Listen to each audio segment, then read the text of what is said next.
अस्सलाम वालेकुम दोस्तों, मेरा नाम जाज़ है और आप देख रहे हैं टेक्निकल इजाज़। आज हम रिव्यू करने जा रहे हैं सैमसंग गैलेक्सी A8 2018 का। उम्मीद करता हूँ ये मेरी वीडियो भी आपको पसंद आएगी। अगर वीडियो पसंद आए तो वीडियो को लाइक एंड शेयर ज़रूर कीजिएगा, चैनल को सब्सक्राइब कीजिएगा और बेल आइकॉन को ज़रूर प्रेस कर लीजिएगा। तो आज हम इस वीडियो में रिव्यू करेंगे इसका और मैं आपको अपने ओपिनियन दूंगा क्या ये सेट आपको लेना चाहिए या नहीं। तो चलिए वीडियो को शुरू करते हैं।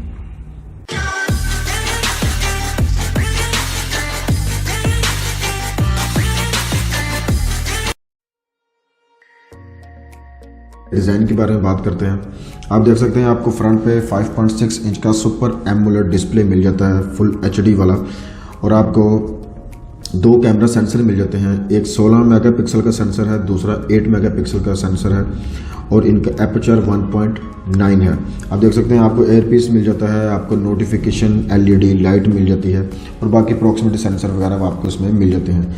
ऑलवेज ऑन डिस्प्ले आपको इसमें मिलता है क्योंकि ये सुपर एमोलेड है। तो आपको जो फिजिकल होम बटन था वो यहाँ से रिमूव करके उसको बैक पे शिफ्ट कर दिया गया है। तो ओवरऑल देख सकते हैं आप सेट कैसा है।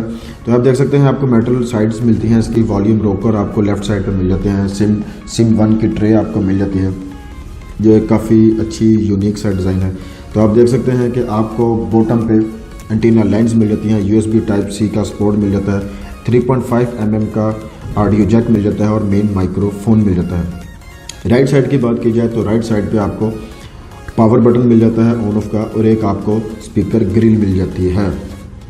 टॉप की बात की जाए तो टॉप पे आपको सेकंड नॉइज कैंसलेशन माइक मिल जाता है और एक आपको सेकंड सिम ट्रे मिलती है, सेकंड सिम और माइक्रो SD कार्ड यूज़ करने के लिए। तो अब बात करते हैं बैक की। तो बैक पे आप देख सकते हैं बैक पे आपको 16 मेगापिक्सल का रियर कैमरा मिलता है जिसका एपर्चर 1.7 है और उसके राइट उसी के नीचे आपको फिंगरप्रिंट सेंसर मिल जाता है जो एक अच्छी लोकेशन पर है और एक आपको LED फ्लैश मिल जाता है। और आप देख सकते हैं बैक पे भी आपको ग्लास का ही कवर मिलता है। तो ओवरऑल सेट की डिज़ाइन आप देख सकते हैं। सेट का डिज़ाइन पर्सनली मुझे काफ़ी अच्छा लगा है, S8 की तरह ही लगा है। S8 का इसे छोटा भाई या कज़न कहा जाए तो वो गलत नहीं होगा। बहरहाल ओवरऑल जो सेट की बिल्ड क्वालिटी है, जो लुक है, वो काफ़ी अच्छी है, काफ़ी मज़ेदार है, हाथ में काफ़ी अच्छा सा फील होता है। तो डिस्प्ले आप देख सकते हैं, डिस्प्ले इसमें यूज़ किया गया है इन्फिनिटी, जो आपको फर्स्ट टाइम S8 वगैरह में देखने को मिला था। काफ़ी कम आपको उसमें बेजल देखने को मिलते हैं। ओवरऑल जो डिस्प्ले की क्वालिटी है, जो इसकी ब्राइटनेस है, वो मुझे काफ़ी अच्छी लगी है क्योंकि ये फुल HD डिस्प्ले है। 441 ppi के साथ ये पैनल मिलता है और बहुत ही अच्छा जो कलर है इसके बहुत ही औसम है क्योंकि सुपर एमोलेड डिस्प्ले का वैसे ही आपको पता है उसका जो कलर है, उसकी ब्राइटनेस, उसके कंट्रास्ट काफ़ी अच्छा होता है। तो ओवरऑल जो डिस्प्ले है, डिस्प्ले इसका बहुत प्यारा है, मुझे डिस्प्ले इसका काफ़ी पसंद आया है। तो आप देख सकते हैं आपको इस तरह के इसके कुछ आइकॉन्स वगैरह मिलते हैं जो S8 और आपको Note 8 में आप पहले देख चुके हैं। तो अब हम बात कर लेते हैं इसके डिस्प्ले की। तो डिस्प्ले में आप देख सकते हैं आपको ऑटो ब्राइटनेस मिल जाती है, ब्लू लाइट फिल्टर मिल जाता है, होम स्क्रीन, इजी मोड, ये सारी चीज़ें जो आम आपको सैमसंग के हर मोबाइल फ़ोन में मिलती हैं वही आपको इसमें देखने को मिलती हैं। सॉफ्टवेयर की बात कर लेते हैं। सॉफ्टवेयर आपको इसमें 7.11 नोगट मिलता है, सैमसंग का एक्सपीरियंस 8.5 मिलता है। ओरियो की अपडेट शायद इस साल के लास्ट तक ही इसे मिलेगी, जल्दी नहीं मिलेगी। तो अब बात कर लेते हैं इसकी रैम और इसकी स्टोरेज के बारे में। तो आप रैम देख सकते हैं आपको 4 GB की इसमें रैम मिलती है जो एक काफ़ी अच्छी चीज़ है। जो पिछला मॉडल था 2017 का उसमें आपको 3 GB की रैम मिलती थी जो कम थी, लेकिन ये काफ़ी बेहतर है। तो स्टोरेज की बात कर लेते हैं। तो आपको स्टोरेज में 2 ऑप्शन मिलती हैं, 64 GB और 32 GB, यानी कि 32 GB और 64 GB का आपको इसमें सपोर्ट मिलता है और आप इसमें माइक्रो SD कार्ड भी डाल सकते हैं 256 GB तक। तो बैटरी की बात की जाए तो बैटरी आपको इसमें 3000 mAh की बैटरी मिलती है, जो बैटरी मेरे ख्याल से थोड़ी कम है, लेकिन आपको इसमें फास्ट चार्जिंग का सपोर्ट मिलता है जो एक अच्छी चीज़ है, जो मोबाइल को आप इजीली जल्दी चार्ज कर सकते हैं। तो ओवरऑल जो इसकी जो टेक्निकल स्पेक्स थी वो ठीक है। जो प्रोसेसर है वो आपको एक्सीनोस का 7885 मिलता है, ऑक्टा कोर प्रोसेसर है जो एक काफ़ी अच्छी चीज़ है। तो जो इसका की फीचर है वो है इसका कैमरा।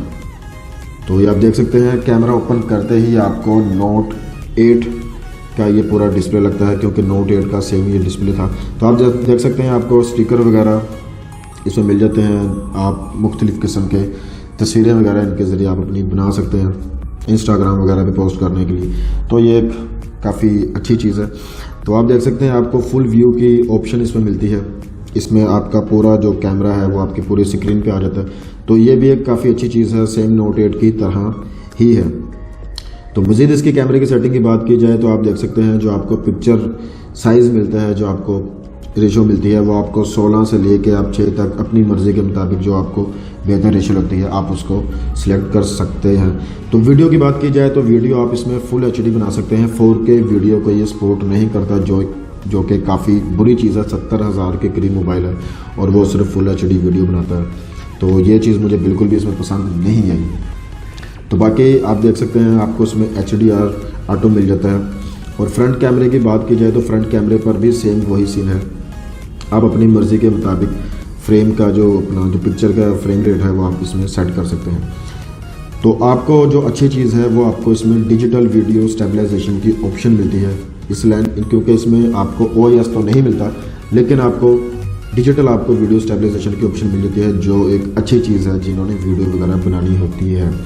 तो फ्रंट कैमरे की बात की जाए तो फ्रंट कैमरा इसका मेन फीचर है। तो आप देख सकते हैं आपको यहाँ पे लाइव फोकस देखने को मिल जाता है, जो पर्सनली मुझे जो इसका रिज़ल्ट है वो काफ़ी अच्छा लगा है। तो ये आप देख सकते हैं मैंने एक फ़ोटो क्लिक की है तो उसका जो डिटेलिंग है वो काफ़ी अच्छी है। लाइव फोकस तो नहीं लिया, लेकिन आप पिक्चर की क्वालिटी चेक कर सकते हैं, काफ़ी अच्छी है। तो लाइव फोकस भी इसका काफ़ी मुझे पसंद आया। तो ओवरऑल ये इसका कैमरा था। सैंपल मैं कोशिश करूँगा वीडियो के लास्ट में डाल दूँ।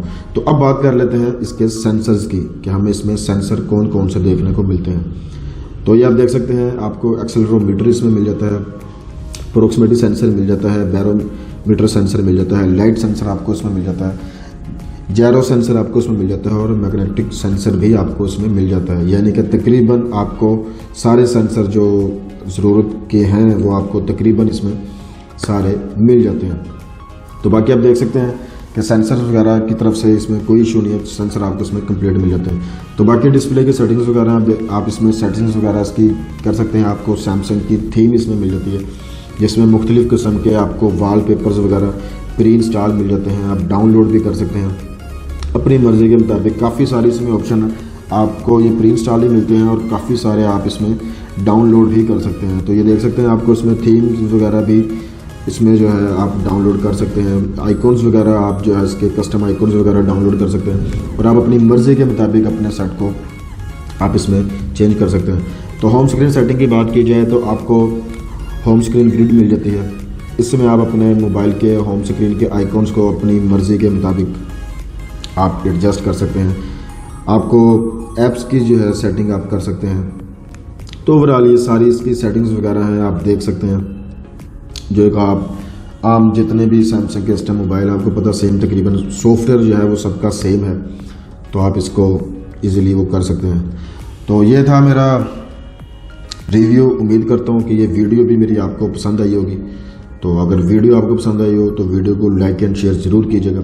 तो अब बात करते हैं क्या ये सेट लेना चाहिए या नहीं लेना चाहिए। मेरे ख्याल से ये मोबाइल फ़ोन आप लोगों को नहीं लेना चाहिए, क्योंकि उसकी रीज़न ये है कि इसकी प्राइस बहुत ज़्यादा है। ये सैमसंग का मिड रेंज फ़ोन है और इसकी जो प्राइस है वो 63,000 है। और 63,000 में आपको मेरे ख्याल से ये एक अच्छी ऑप्शन नहीं है।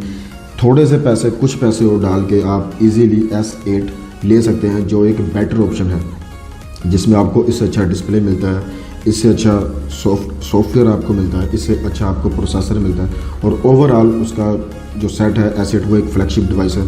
पर ये फ़ोन इतना महंगा है कि मैं कभी भी आपको ये रिकमेंड नहीं करूँगा कि ये फ़ोन आप लें। तो उम्मीद करता हूँ ये मेरी वीडियो और मेरा रिव्यू आपको पसंद आया होगा। अगर ये वीडियो आपको पसंद आई हो तो वीडियो को लाइक एंड शेयर ज़रूर कीजिएगा, चैनल को सब्सक्राइब कीजिएगा और बेल आइकन को लाजमी प्रेस कीजिएगा। अपना ख्याल रखिएगा। मुलाकात होती है नेक्स्ट वीडियो में, तब तक के लिए अल्लाह हाफिज़।